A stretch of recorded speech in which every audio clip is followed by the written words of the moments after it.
I used to think that in Europe things would be different, like the human rights and the free society. It really makes me feel sad because I don't have any rights. I've lost so much time these 4 years, but I can't go back home.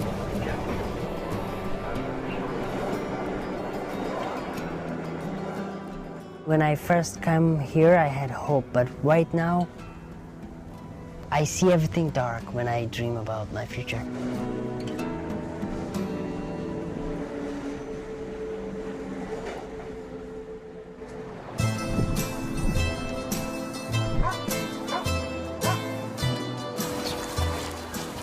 We first met AKHTAR Azimi in Greece in 2009. Then, aged only 18, he had fled the violence of his native Afghanistan just months before.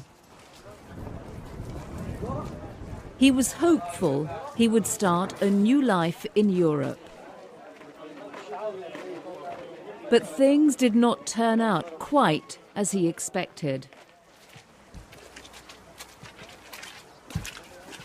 I used to say, oh, when I will get in Europe, what a beautiful life is it gonna be. Oh, salam. AKHTAR left Afghanistan after being threatened by the Taliban. Leaving his widowed mother and younger brothers, he came to Europe alone.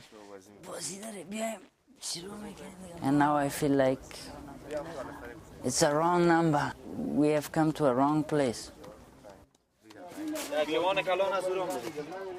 AKHTAR and some 1,600 Afghan boys and men found themselves living in squalor in this cardboard shanty town in Greece's western port city of Patras. This is like living like animals. Living amongst piles of rubbish and mud, the hundreds of residents had only 4 overflowing latrines and a few standpipes for washing. AKHTAR never imagined he would live like this in Europe. We can't wash our clothes properly. We can't wash ourselves. It's like living 5 people in one tent. It's smelling, everything is dirty. And I feel like nobody considers me a human being here in Greece. Because of its position on the edge of Europe, Greece is the entry point not only for Afghans but for hundreds of thousands of other migrants and refugees fleeing wars and poverty in other parts of Asia and Africa. They come by boat or any way they can. When it comes to migration, European law is clear. All asylum seekers must apply in the first country they come into. But getting approved in Greece was particularly difficult. At that time, the Greek authorities granted asylum to fewer people than any country in Europe, less than 1% compared to 45% in Spain and 19% in neighboring Italy. Greece is a small country and we cannot afford in taking care of all these people. Brigadier Kasoutis, then chief of the Aliens Police, was responsible for policing illegal migrants. He said Greece was being saddled with Europe's migration problem. As a country, we cannot have all this burden of the migrants without the assistance of the other European Union member states. The situation in which these refugees find themselves here is tragic. Christos Karapiperis from the Greek Red Cross had been helping the migrants in Patras for years. They cannot return to their countries. They don't have the right to do so. And they don't have the right to continue their journey into the rest of Europe. Here in Greece, their rights are not recognized and they're considered illegal. Therefore, they're trapped in a situation which has completely no way out. AKHTAR's long journey began when he was just 5 years old, when his father was killed during Afghanistan's conflict with the Soviet Union, forcing his mother and her children to flee to Pakistan. AKHTAR spent his childhood in a refugee camp. More than a decade later, his family returned to this area of Kabul, Afghanistan's capital. But the Taliban insurgency was gaining ground, and Afghan citizens were increasingly caught in the crossfire. Scared for his life, AKHTAR began a risky journey overland to Europe.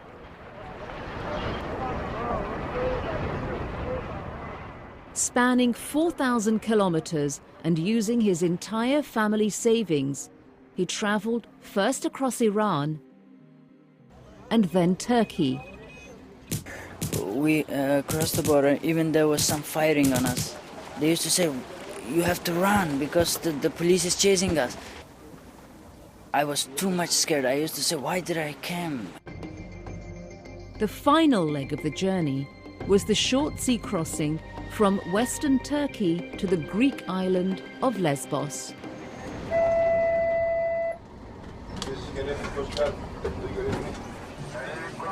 Coast guards patrolled the seas on the lookout for overloaded rubber boats. Here the weather prevents them, but here they will get off course a little bit and they go a little bit north. They came like a rocket towards our boat. It hit our boat like two cars crash. Their boat was punctured. Like these other migrants shown here, their boat started to sink. And we were saying, "Help us, help us." AKHTAR and his group were finally plucked from the sea. He was then put in this detention center on Lesbos. But migrants like AKHTAR could only legally stay in the country for 30 days unless they applied for asylum. If granted, they would be given refugee status, entitling them to assistance. But to get asylum, they had to prove persecution in their own countries.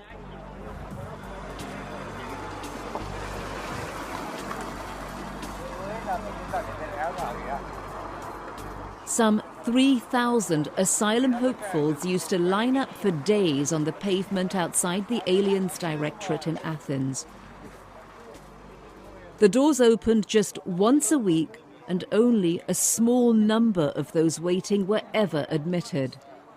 Some of these men had been coming back each week for a year, just to try and get an interview date. Desperate, AKHTAR saw his only option was to somehow get out of Greece and try to get asylum in another European country. One way out was to smuggle himself onto the ferries which leave Patras daily, headed for Italy. And these trucks boarding the ferries seemed to be his best chance. We wait for the driver to go somewhere.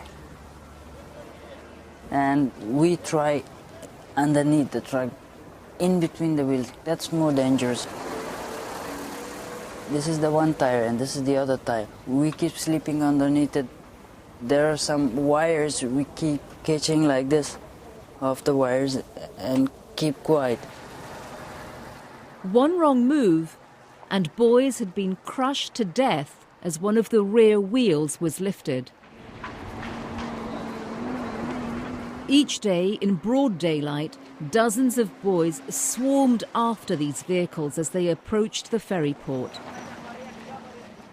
Accidents were frequent. One boy was caught between two lorries and almost killed the day before we filmed here. AKHTAR and the many other desperate migrants were caught in a limbo land of illegality, unable to stay in Greece and unable to leave. You have chances if you get out of here. But if you're here, you don't have any chance. Whenever the ship leaves, I look at the ship and say, if I was there, inside that ship.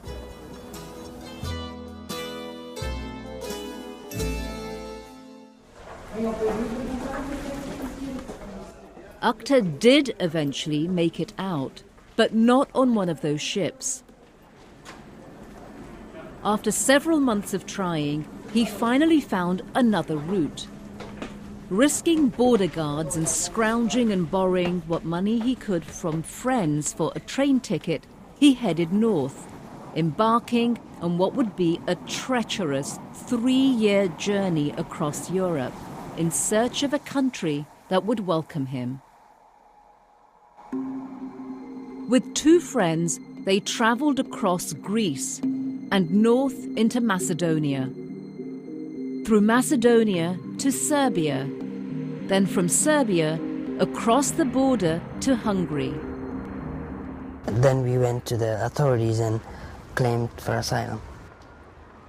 We all wanted to stay in Hungary because we just wanted to stay somewhere. But AKHTAR was about to come face to face with that European immigration law stipulating that asylum applications can only be processed in the first country the migrant entered, which in his case was Greece. While his asylum application was processed, he was once again put in a detention center. It was locked. Of course, we couldn't go out.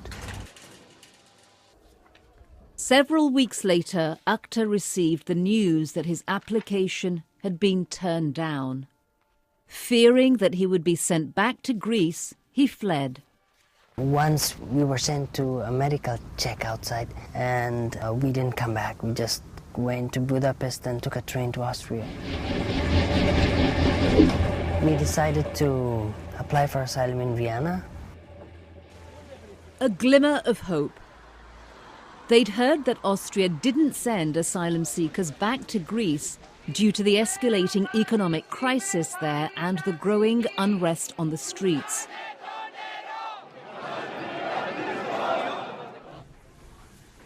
AKHTAR settled in and found himself a job, determined to pay back the money he had borrowed from friends to pay for his journey. When I was in Austria, I worked for a few months as a translator with the doctor. Since in that camp there were a lot of Afghans and some Iranians, some Indians, some Pakistanis, and that way I earned some money. After 6 months of waiting, AKHTAR heard back from the Austrian authorities. The answer was the same, that they would send us back to Greece. Yet again, he was forced to flee. And instead of putting barriers, states should be concerned at facilitating this migration. Francois Crépeau, the United Nations Special Rapporteur on the Rights of Migrants, says that with 15 million migrants on the move globally, their situation has to be addressed. One of the biggest challenges migrants face, he says, is being seen as terrorists. Policies have been put in place which treat migrants as a security risk. Crossing the border has been criminalized in several countries, and it's also worrying because most migrants are not security risks. AKHTAR believes he isn't either, but he had to set off again. Travelling through Italy and France, he headed for a place he'd heard was giving migrants a chance. A small, wealthy country in Northern Europe, Luxembourg. It was his last hope. When I arrived here, I applied for asylum, and they immediately decided that they will not send us back to Greece, since the situation over there was worsening.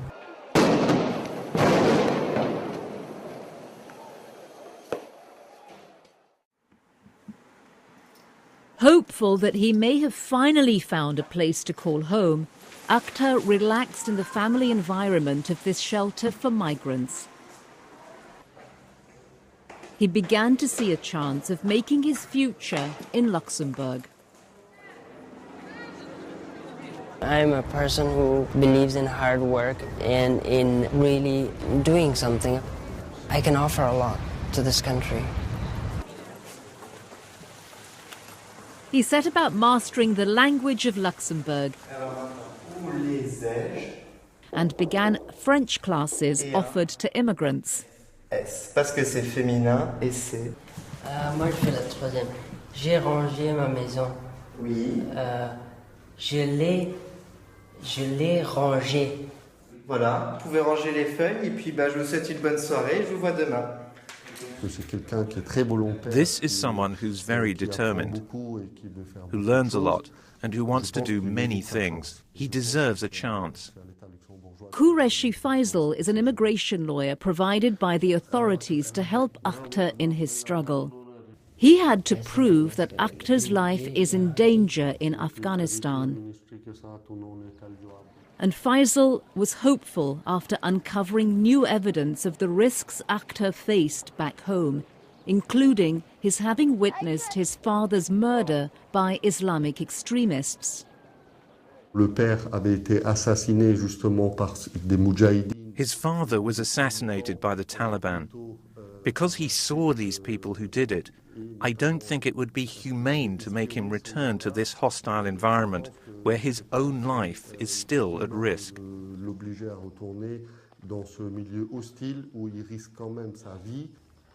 I cannot go back to Afghanistan.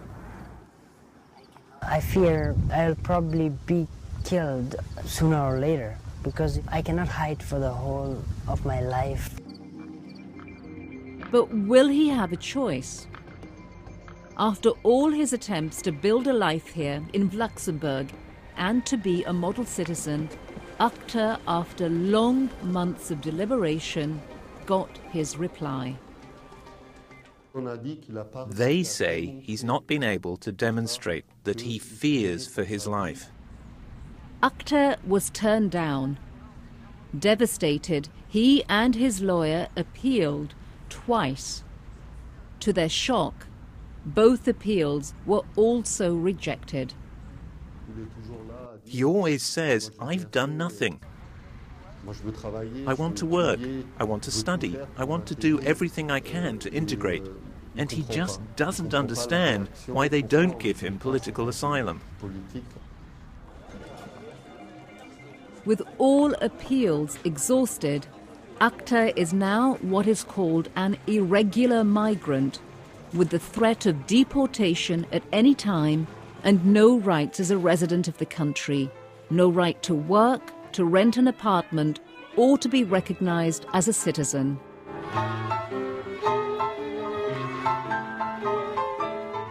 I don't have any status here. Like, I'm not living here illegally, but I don't have any permission to stay here, any authorization or any ID card. The situation has to be addressed. At least they should be given the possibility to work and to organize their lives during the time they are allowed to stay in the country. Luxembourg's Minister for Immigration, Nicolas Schmidt, says that the limbo many migrants find themselves in is troubling. You can't leave these people in a grey zone where they don't enjoy the rights they would have if granted asylum. They won't be deported, but they have no rights at all. This is an untenable situation for a person.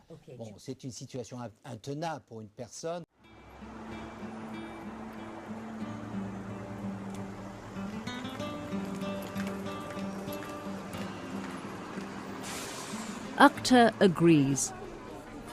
More than 4 years after first fleeing his home in Afghanistan,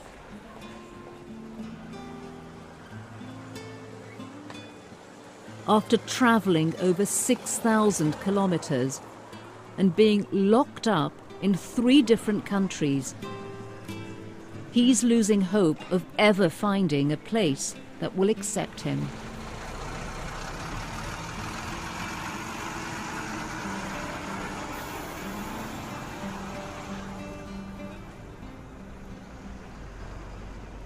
I'm afraid that in the future I won't have any place to live in. Give me a chance to live here and to live like a normal person. I hoped for a place where I could live in peace.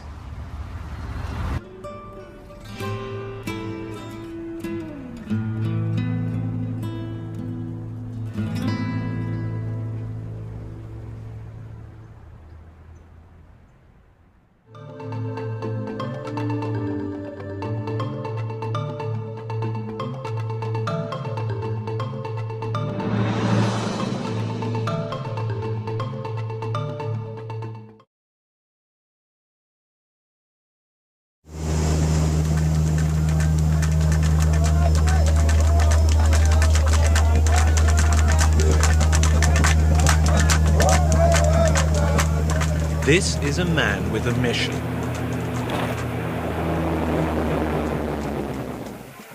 His name is Léonard Adambo, and he's from Gabon. I'm a bit like the squirrel, that animal which lives high up in the branches, and who comes to tell those who live down below what he's seen. Those who live down below are his people, the pygmies.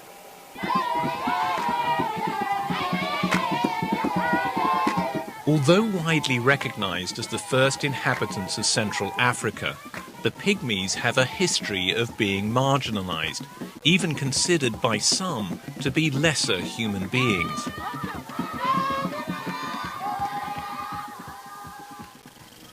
An early team of Western explorers described them as likable little people when friendly, who live a primitive life, and who can climb trees like monkeys. At the turn of the 20th century, the pygmies were so misunderstood that several were put on display at the St. Louis World Fair in the United States, and later at a New York zoo. One pygmy was exhibited in a cage with the monkeys.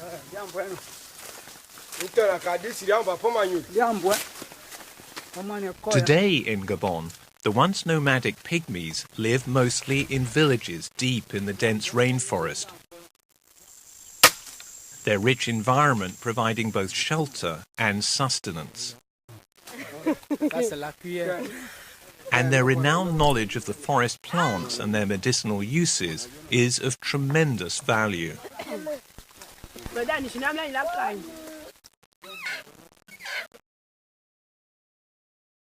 But largely forgotten. They're not even recognized as citizens and have little say in determining their own future. What they really want is development. That's why we have to fight this battle on all fronts. The battle is to help the pygmies on the path out of obscurity and into position to take their rightful place in modern society. But it's a journey not without its pitfalls, as Adambo, having made that same journey himself, knows only too well. It's not easy. It's really complicated. That's all I'm saying. Now he's traveling 800 kilometers from the capital to join his team near the Congo border. Their work is of enormous significance. They're carrying out a census of one group of pygmies, the Bakoya, the first census ever completed. Walking from village to remote village, the members of the team cover vast distances, recording the details of all pygmy inhabitants. The most important thing is that everyone is included in the census. And once registered, those pygmies who until now haven't even been eligible for identity cards will be granted citizenship and will have a say in shaping their own destinies. I am really sad, because the pain my people are suffering is the same pain that I am also going through. Census taker Blanchard Miloma, himself a Bakoya pygmy like Odambo, understands exactly what it is to be considered second class. Without an identity card, you're always in trouble. Even though you're Gabonese, you're treated like a foreigner.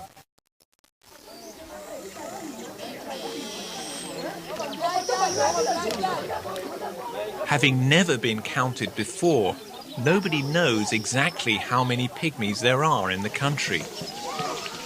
Estimates range anywhere from 10,000 to 20,000. The census, the first step in registering their numbers, is funded and overseen by the United Nations Democracy Fund, UNDEF, which works to make sure people everywhere have a voice and can take part in elections and the affairs of their country.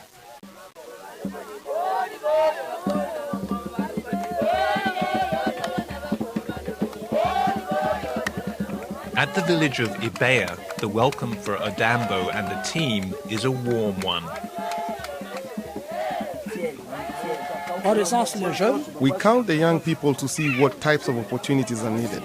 And we count the women because we need to take into account the future generation. We record the kids and children to see who needs to go to school. Odambo believes that only about a half of all pygmy children go to school. Most parents can't afford to send them.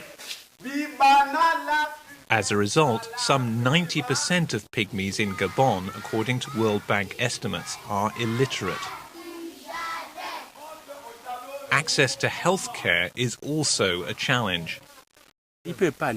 They can't go to hospital because they'll be asked for money and they'll be asked for some kind of identification, and they don't have it.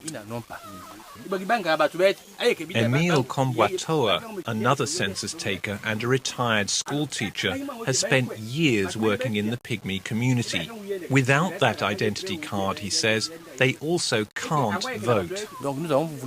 We need to start there, at least to get them identity cards. The problem is that they have been left to their own devices. They were abandoned. Without this access to basic services and jobs, and with food and their natural resources becoming ever more scarce, most live a precarious existence. And this poverty, says Odambo, fuels their exclusion. How can you feel like a citizen if you don't have a house? You can't be a citizen if you can't send your children to school. You can't be a citizen if you can't even get cured of a simple flu. Odambo is determined to fight so that his people have the same opportunities in life that he did. As one of the few pygmies in Gabon with a university degree, his access to education was crucial in enabling him to be their voice until they're able to speak for themselves. But his path to get here has been an extraordinary one. Orphaned as a baby, he grew up here in the village of Imbong with Denis, his cousin, who he calls his big brother. We grew up together, slept together, we ate all together, we did almost everything together. Denis' father, the village chief, though himself illiterate, recognized the importance of education for the boys. Despite being poor, he made sure they both attended the local primary school. When we came back from school every evening, he'd show us the alphabet. A, B, C, D, up to Z. But he himself didn't even know how to read or write. He memorized it.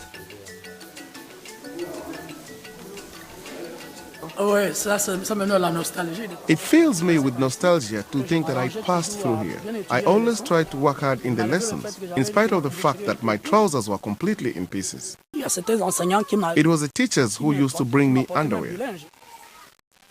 And when he was 11, one of these teachers changed the entire course of his life. Robert Zotumba unofficially adopted Odambo as his son, putting him through school and then university. This footage, shot in 2006, shows them together in the family house in Libreville. He looked after me in his home like I was his own child. Not far away, Adambo now lives with his wife and 3 small sons.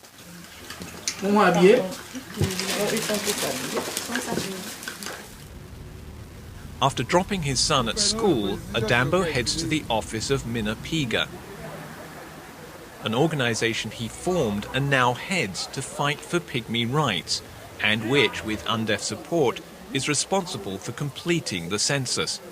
Today, he's updating his colleagues on the progress of this work.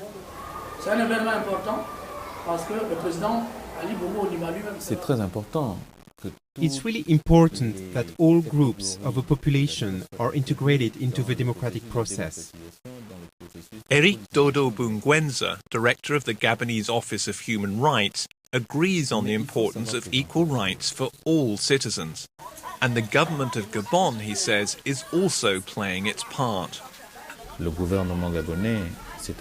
Gabonese government is currently putting into place a number of mechanisms to include the indigenous people so that they can adapt to the westernization of life.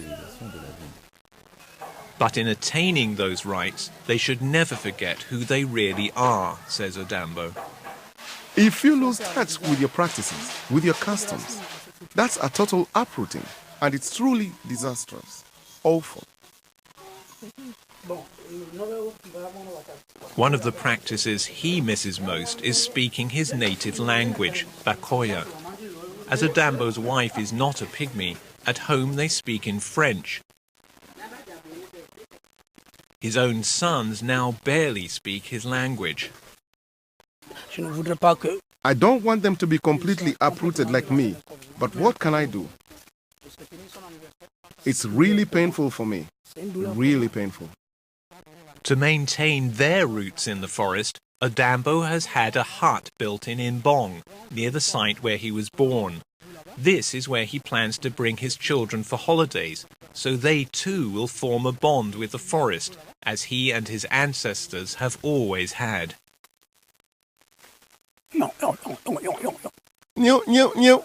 That's the sound of the monkeys. I miss the song of the birds. I miss the cries of the monkeys. I feel really far away. But when I come here like this, I like to go a bit into the forest, and when the birds sing, I feel alive.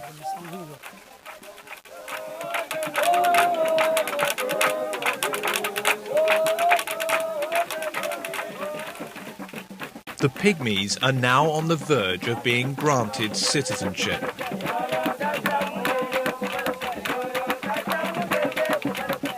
The choice will then be theirs as to how much they want to participate in all the opportunities life in mainstream Gabonese society presents, without losing their thousands of years of profound knowledge of the forest.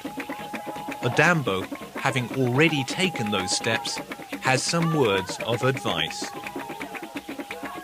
Development is not easy. It is possible, but one should give it some reflection. I try to draw attention to the dangers of developing too fast. We are a people of the forest. We should always keep one foot in the forest. The forest is our life.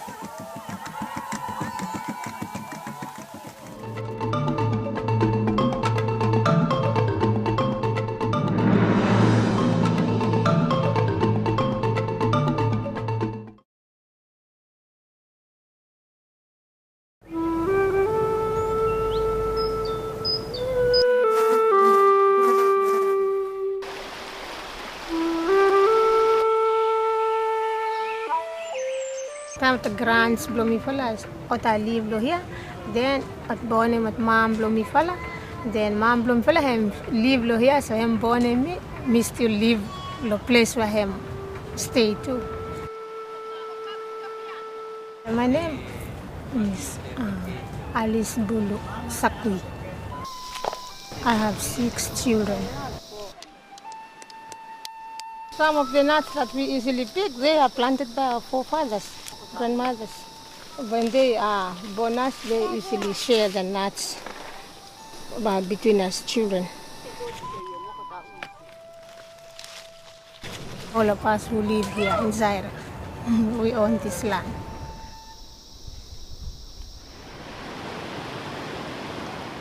Zaire, where Bulu and her family live, is a tiny community in the Solomon Islands, a group of over 1,000 small islands in the southern Pacific Ocean. The village, surrounded by dense rainforest and accessible only by sea, is one of the most remote corners on Earth. The sea and the forest are the people's lifeline. We usually go to the forest, we find some wild yams in the forest. Sometimes people go to the forest, they just go for hunting of wild pigs. We women, if we go to the forest, we find leaves for baking, for cut firewood. The forest, by filtering groundwater and holding soil in place, also helps maintain the coastal ecosystem. Healthy coral reefs and tree roots provide feeding and spawning sites for fish and seafood for the villagers.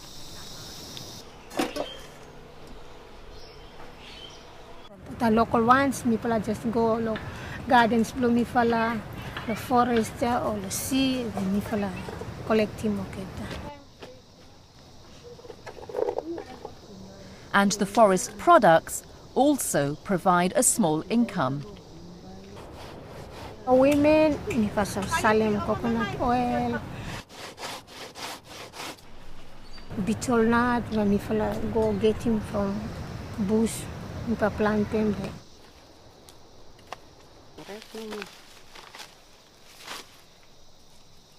Go market him. Staka things from get him from forest, we save market him for me for a little bit taking income for helping families. But communities like Bulu's are not the only ones with their eyes on the rich forest resources.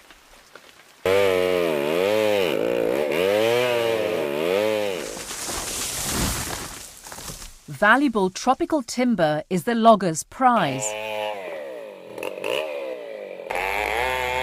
But to get it, swathes of virgin forest are destroyed, perhaps forever. Logging of the country's forests, largely by commercial companies from overseas, aiming to satisfy the growing global demand for hardwood, is changing not only the landscape, but also a whole way of life for the island's people. Solomon Islands may have made many mistakes about logging in the country since it started engaging in large-scale logging back in the 90s. And so, whilst it helps the economy, it doesn't really help the people in the long run. Reverend Moses Maizama, who ministers to many small communities on Bulu's island of Vangunu, and has seen firsthand the impact of unsustainable logging, says that forests must be better managed before it's too late. Or the result for local people, he says, could be disastrous. We find rivers polluted. We find animals which form part of the diet of the community started to leave the place.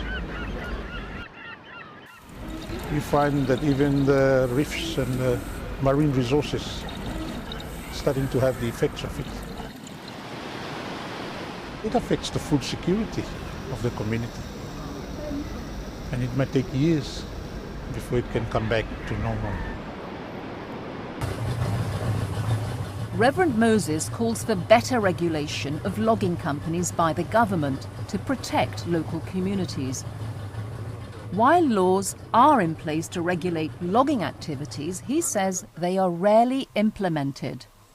I am of the opinion that the government is not really responsible when it embarks on this logging industry. they're letting the operators and the people sort out the agreements. And many times people fell victims to those agreements, not realizing the costs involved and the impacts. Julius Hurrier from the Ministry of Forestry disagrees. He says that laws do exist to protect the forest and the rights of those who live there.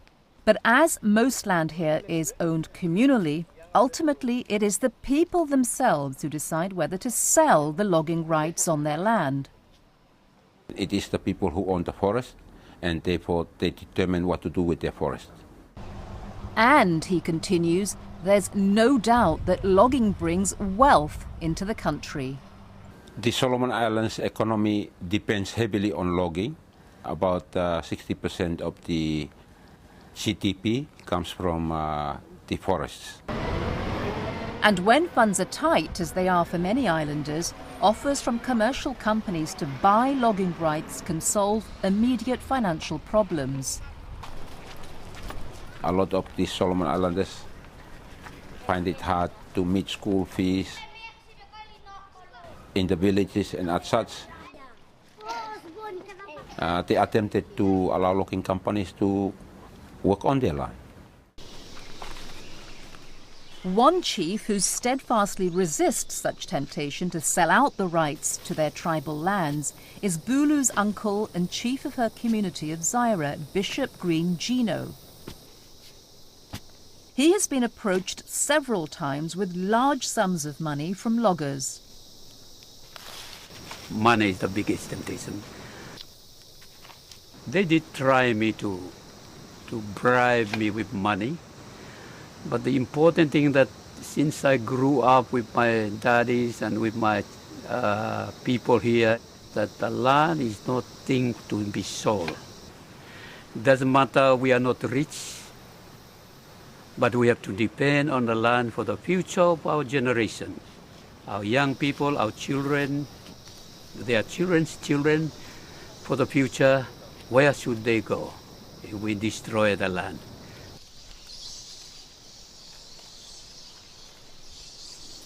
But Green Gino faces a dilemma.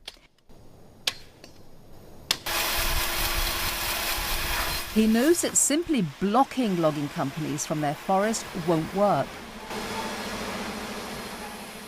His people need to also gain an income from their natural resources, or they will be tempted to give in to lucrative offers or to leave the community to seek jobs elsewhere. He has come up with a scheme to protect both the forest and his people's livelihoods. A scheme he hopes will bring both visitors and money without harming the trees. First step, he's declared a part of the forest next to the village a conservation area. This does not mean that I stop the people to use the land, but to use the land wisely. And this means taking from the forest only what they need to live. Any family can go to the community preserve areas for choose one trees to cut and sell them for their school fees to help the family. And when the family needs a home, the forest, as it always has, provides. Every materials when we build this house, we just take him forest. Sagupam, aloe cane, and even tibas, we collect him the forest bloom. Bulu's husband prepares the leaves for their new roof.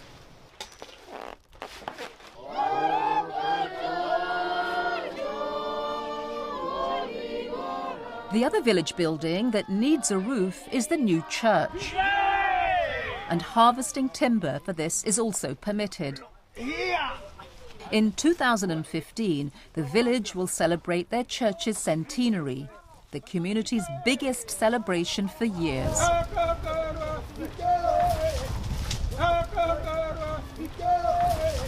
But Green Gino is clear on how this tree felling should be managed. Just take the one that you need. Don't just destroy the small ones so that you can harvest for next year or so on. So they are sustainable. Working with Green Gino is one of Zaira's few college graduates, environmental scientist Vera Pulekera, now with the Solomon Islands Community Conservation Partnership, or SICCP. Vera also knows that simply restricting use of the communal forest to the villagers could cause problems. So that's why we need to manage it, and then we have to work on something that will not destroy the forest, but we get something that will provide for us in the longer term. Vera and Chief Green Gino saw the potential to develop ecotourism. The acres of unspoilt forest teeming with fauna and flora and crystal clear rivers and playgrounds could be just the wilderness adventurous tourists are looking for. When they manage the forest, they need to get something out from it. And they agree on that, and we started to promote local tourism programs here. So we call it Eco Village Stay program.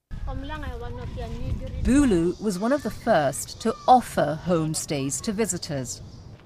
They stay in a traditional village house and eat food plucked from the forest and the sea, which Bulu and the other women take turns preparing.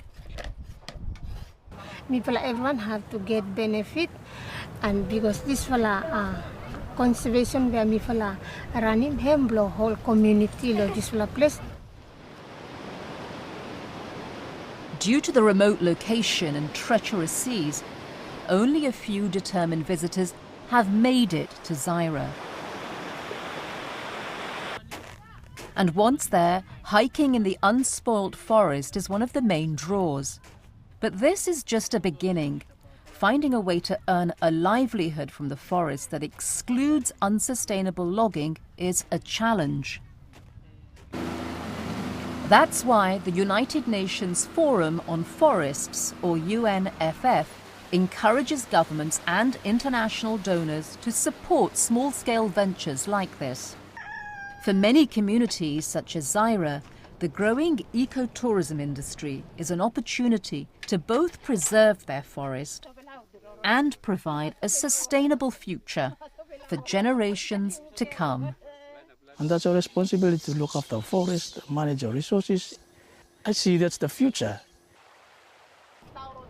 By me pala strangle, by me pala meet him stuck a problem. If logging him come and destroy him the forest. I've never sell out the land, because people are important, and land is important for the future. I will never do that one until I die.